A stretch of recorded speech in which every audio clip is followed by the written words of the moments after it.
Hi friends, welcome. Ananthan காடு ஆர்யா அவரோட பர்ஃபார்மன்ஸில் GN Krishnamurthy அவரோட டைரக்ஷனில் இப்போ தரிசலிசை ஓடிட்டு இருக்க தமிழ் படம்.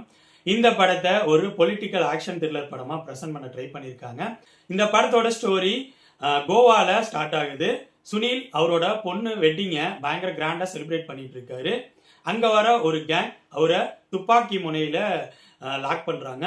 அப்படியே ஸ்டோரி கட் பண்ணால் 1989 இலங்கை வார் அந்த டைம்ல காட்டுறாங்க.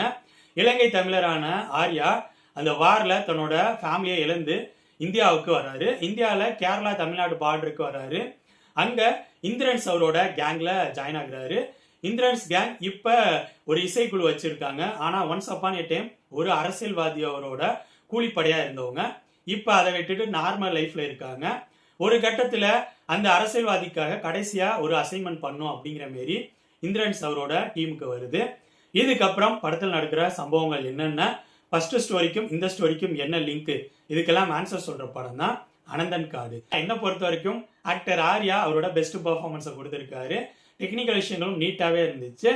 பட் ஜிஎன் கிருஷ்ணமூர்த்தி அவர் எடுத்துக்கிட்ட கதைக்களத்தை அந்த அளவு சுவாரஸ்யமான ஸ்கிரீன் பிளேயோட பக்காவான பொலிட்டிக்கல் ஆக்ஷன் த்ரில்லர் படமா பிரசன்ட் பண்ணலையோ அப்படிங்கிற மாதிரி தோணுச்சு. இந்த படத்தோட ஸ்கிரீன் பிளேல நிறைய இடங்கள் லாகிங்கா இருக்கிற மாதிரி ஃபீலை கொடுத்துச்சு.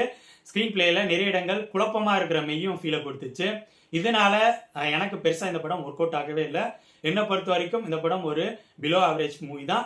இந்த படம் இப்ப தாரிசு ரிலீஸ் ஆகி ஓடிட்டு இருக்கு. ஸோ என்னோட ரிவ்யூ பேஸ் பண்ணி முடிவு பண்ணிக்கோங்க இந்த படத்தை பார்க்கலாமா வேணாமான்னு. அனந்தன் காடு பத்தி என்னோட விமர்சனம் இது. அடுத்த வீடியோல இன்னொரு படத்தோட ரிவ்யூவோடு சந்திப்போம். பாய்.